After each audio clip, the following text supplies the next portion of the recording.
ವಿದ್ಯಾರಣ್ಯಪುರದಲ್ಲಿ ನಡೆದ 2 ಕೋಟಿ ಹಣ ರಾಬರಿ ಪ್ರಕರಣಕ್ಕೆ ಸಂಬಂಧಪಟ್ಟ ಹಾಗೆ 2 ಕೋಟಿ ಮೂಲದ ಬೆನ್ನು ಹತ್ತಿದ್ದಾರೆ ಪೊಲೀಸರು. ಶ್ರೀಹರ್ಷ 2 ಕೋಟಿ ತಂದಿದ್ದು ಎಲ್ಲಿಂದ ಅನ್ನೋದರ ಬಗ್ಗೆ ತನಿಖೆ ಶುರುವಾಗಿದೆ. ಈ ರೀತಿ ಕನ್ವರ್ಟ್ ಮಾಡೋದು ಬ್ಲಾಕ್ ಮನಿನ ಮಾತ್ರ. ಆ ಹಣ ಬ್ಲಾಕ್ ಮನಿನ ಹಾಗಾದ್ರೆ ಅನ್ನೋ ಆಂಗಲ್ನಲ್ಲೂ ಕೂಡ ತನಿಖೆ ಆಗ್ತಾ ಇದೆ. ಹಣದ ಮೂಲದ ಮಾಹಿತಿಯನ್ನು ಒದಗಿಸುವುದಕ್ಕೆ ಹರ್ಷನಿಗೆ ನೋಟಿಸ್ ಕೊಡಲಾಗಿದೆ. 2 ಕೋಟಿ ರಾಬರಿ ಆಗಿದೆ, ಫೈನ್. 2 ಕೋಟಿಯಲ್ಲಿಂದ ಬಂತು. 2 ಕೋಟಿ ಕ್ಯಾಶನ್ನು ಯಾರು ಇಟ್ಕೊಳ್ತಾರೆ?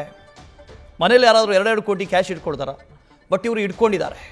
ಪ್ರಜ್ವಲ್ ಇದ್ರ ಬಗ್ಗೆ ಡೀಟೇಲ್ಸ್ ಅನ್ನು ಕೊಡ್ತಾ ಹೋಗ್ತಾರೆ. ಪ್ರಜ್ವಲ್ ರಾಬರಿ ಆಗಿರೋದು ಹೌದು, ಆದರೆ ಆ 2 ಕೋಟಿ ಕ್ಯಾಶ್ ಸಿಕ್ಕಿರೋದು. 2 ಕೋಟಿ ಯಾರು ಇಟ್ಕೊಳ್ತಾರೆ? ಇದರ ಮೂಲದ ಬಗ್ಗೆ ಈಗ ತನಿಖೆ ಶುರುವಾಗಿದೆ ಅಂತ ಏನಾದರೂ ಹಿಂಟ್ ಸಿಕ್ಕಿದೆಯಾ?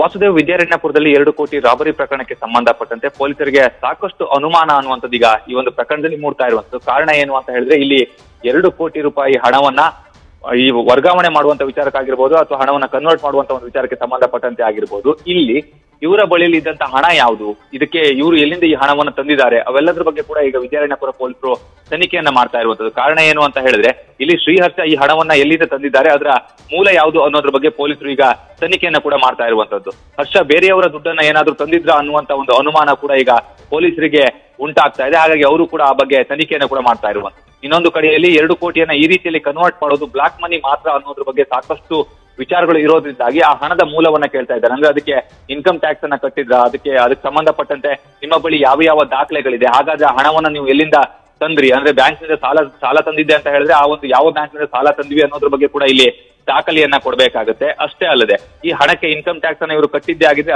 ಅದಕ್ಕೂ ಕೂಡ ಇವರು ರಸೀತನ್ನ ಕೊಡ್ಬೇಕಾಗುತ್ತೆ. ಇಲ್ಲದೆ ಹೋದಂತ ಸಂದರ್ಭದಲ್ಲಿ ಅದು ಆ ಒಂದು ಹಣ ಏನಿದೆ ಅದು ಬ್ಲಾಕ್ ಮನಿ ಅಂತಾನೆ ಕನ್ಸಿಡರ್ ಆಗುತ್ತೆ. ಆ ಒಂದು ನಿಟ್ಟಿನಲ್ಲಿ ಈಗಾಗಲೇ ದೂರುದಾರನಿಗೂ ಕೂಡ ನೋಟಿಸ್ ಅನ್ನ ಕೊಡ್ಲಿಕ್ಕೆ ವಿಚಾರಣಾ ಪೊಲೀಸರು ಸಿದ್ಧತೆಯನ್ನ ಕೂಡ ಮಾಡ್ಕೊಂಡಿರುವಂತದ್ದು. ಮತ್ತೊಂದು ಕಡೆಯಲ್ಲಿ ಹಣ ವರ್ಗಾವಣೆಯ ಜಾಗದ ಮಾಹಿತಿಯನ್ನ ರಿವೀಲ್ ಮಾಡಿದಂತವ್ರು ಯಾರು ಅನ್ನೋದ್ರ ಬಗ್ಗೆ ಕೂಡ ಇಲ್ಲಿ ತನಿಖೆ ಅನ್ನುವಂಥದ್ದು ಆಗ್ತಾ ಇದೆ. ಕಾರಣ ಏನು ಅಂತ ಹೇಳಿದ್ರೆ, ಈ ಒಂದು ಪ್ರಕರಣದಲ್ಲಿ 6 ಜನ ಏನಿರ್ತಾರೆ ಅವರು ಬಂದು ಹಣವನ್ನ ಕತ್ಕೊಂಡು ಹೋದ್ರು ಅನ್ನುವಂತ ಒಂದು ಮಾಹಿತಿ ಇದೆ, ಅದು ಈಗ ಸಿಗ್ತಾ ಇರೋದ್ರಿಂದಾಗಿ ನ್ಯೂಸ್ ಫಸ್ಟ್ ನಿರ್ಭೀತಿಯಿಂದ ನಿಮ್ಮ ಪರವಾಗಿ.